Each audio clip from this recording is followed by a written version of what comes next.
안녕하세요. 오늘은 아마존의 1분기 성적표와 가치평가 업데이트 결과를 보겠습니다. 먼저 1분기 실적 발표를 AI 팟캐스트 기능을 활용해서 짧게 핵심만 훑어보도록 하겠습니다. 앤디 제시 CEO 발언부터 시작해 볼까요? 역시나 핵심은 고객 경황 강화였어요. 네, 항상 강조하는 부분이죠. 뭐 오우랄링 같은 신규 브랜드 입점이라든지 아니면 빅스프링 세일 같은 할인 행사들, 이걸로 선택의 폭이랑 가치를 높이려고 했다 뭐 이런 이야기고요. 네, 실제로 미국 빅스프링 세일 같은 걸로 고객들한테 5억 달러 이상 절약 효과를 줬다고 하더라고요. 7월에 또 프라임데이도 예고했고요. 그리고 특히 배송 속도, 이거 역대 최고 기록했다고 엄청 강조했어요. 그렇죠. 그 지역별 허브 중심으로 풀필먼트 네트워크를 효율화한 게 효과가 있었나 봐요. 새로운 인바운드 아키텍처 도입 얘기도 했고요. 그게 결국 비용 절감이랑 고객 만족도 향상, 이 두 가지를 다 잡는 거잖아요. 맞아요.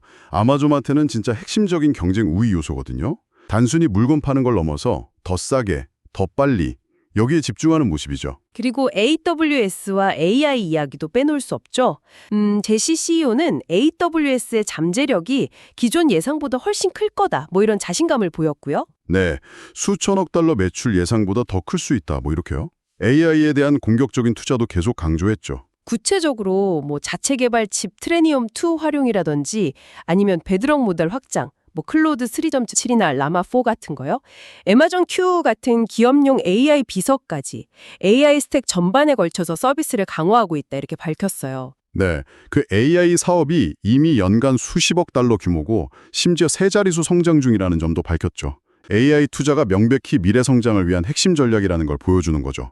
자체 칩 개발은 비용 효율성 높여서 가격 경쟁력 갖추려는 거고 베드록 같은 플랫폼 강화는 개발자들을 AWS 생태계로 끌어들이려는 중요한 움직임이고요. 이게 벌써 매출로 나타나고 있다는 건 투자가 성과로 이어지기 시작했다는 신호로 볼 수 있겠네요. 네, 그렇게 해석할 수 있습니다. 관세 문제에 대해서는 좀 조심스러운 입장이었어요.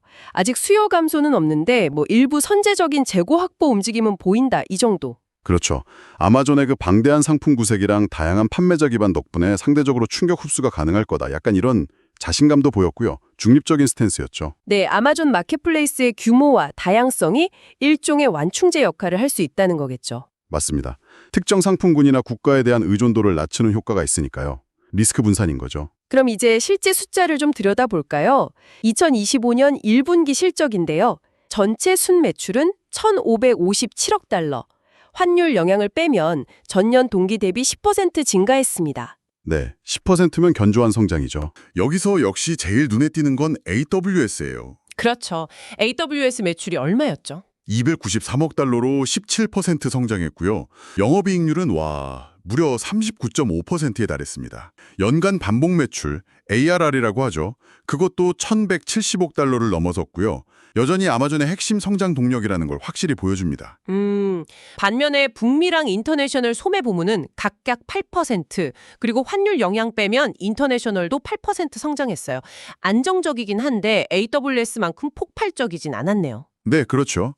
그리고 TTM, 그러니까 최근 12개월 영업 현금 흐름은 1,139억 달러로 괜찮았는데 잉여 현금 흐름은 259억 달러로 전년 대비 좀 줄었어요. 48%나 감소했죠. 아, 그건 왜 그런 거죠? 그게 바로 자본 지출, 캐펙스 때문입니다. 1분기에만 243억 달러를 썼거든요. 와, 243억 달러요? 어디에 그렇게 많이 쓴 거죠? 대부분 AWS랑 AI 인프라 구축에 투자된 거죠. 단기적인 현금 흐름에는 당연히 부담이지만 뭐랄까 미래 성장을 위한 필수적인 투자로 봐야 합니다. 그리고 참고로 북미랑 인터내셔널 이익률에 일회성 비용, 반품 처리 비용이나 관세 대비 재고 확보 비용 같은 거요. 그게 각각 0.9%포인트, 0.7%포인트 정도 영향을 미쳤다는 점도 감안해야 하고요. 아, 그런 일회성 요인도 있었군요. 자, 그럼 마지막으로 Q&A 세션 주요 내용 좀 짚어볼까요? 역시 AI랑 AWS 관련 질문이 많았다고요? 네, 집중됐죠. 특히 AI 워크로드 수요, 그러니까 엔비디아 P5 칩이나 자체 트레니움2 칩 기반의 인프라 수요가 엄청나게 높은데 공급이 그걸 따라가지 못하는 상황이다. 이런 얘기가 나왔어요. 아, 수요가 공급을 초과하는군요. 네, AI 사업은 아까 말했듯이 연간 수십억 달러 규모로 세 자릿수 성장 중이고 이 공급망이나 용량 문제는 점차 개선될 거다 이렇게 예상하더라고요. AI 인프라 투자가 정말 중요하고 또 시급하다는 걸 보여주네요. 그렇죠. 기업들은 AI 도입 경쟁이 심화되면서 AWS 수요가 폭증하고 있다는 거죠. 당분간은 이 공급 경목 현상이 좀 성장 제약 요인이 될 수도 있겠어요. 그리고 AWS의 그 높은 마진, 아까 39.5%였죠. 그건 서버 최적화나 자체 칩, 그래비톤 활용 같은 효율성 개선 덕분이지만 하반기부터 인프라 투자가 늘어나면 향후 마진은 좀 변동될 수 있다. 이런 언급도 있었습니다. 아, 마진이 계속 이렇게 높지는 않을 수도 있다는 거군요. 네, 투자 사이클에 따라 변동 가능성이 있다는 거죠. 그리고 알렉사 플러스 얘기도 나왔는데요. 그냥 단순 질의응답하는 걸 넘어서 좀 더 스마트하고 실제 행동, 그러니까 복잡한 작업 수행이 가능한 차세대 AI 비서로 만들겠다는 포부예요. 초기 사용자 반응은 긍정적이라고 하고요. 생성형 AI를 이제 소비자 제품에 본격적으로 통합하려는 노력이군요. 맞습니다. Q&A를 통해서 아마존이 직면한 과제들, 공급망 리스크 관리나 투자와 수익성 사이의 균형, 또 AI 기술의 실질적인 서비스와 같은 이런 전략적 고민들을 좀 엿볼 수 있었어요. 그렇군요. 근데 핵심은 결국 그 대규모 투자, 특히 AWS AI 중심의 캐펙스 지출과 단기적인 수익성 관리, 그리고 관세 같은 외부 환경 변화에 대한 대응, 이 사이의 균형을 어떻게 맞춰 나갈 것이냐 이겁니다. 현재로서는 AWS가 그 중심축 역할을 아주 톡톡히 하고 있는 거죠. 네, 이제는 가치 평가를 보겠는데요.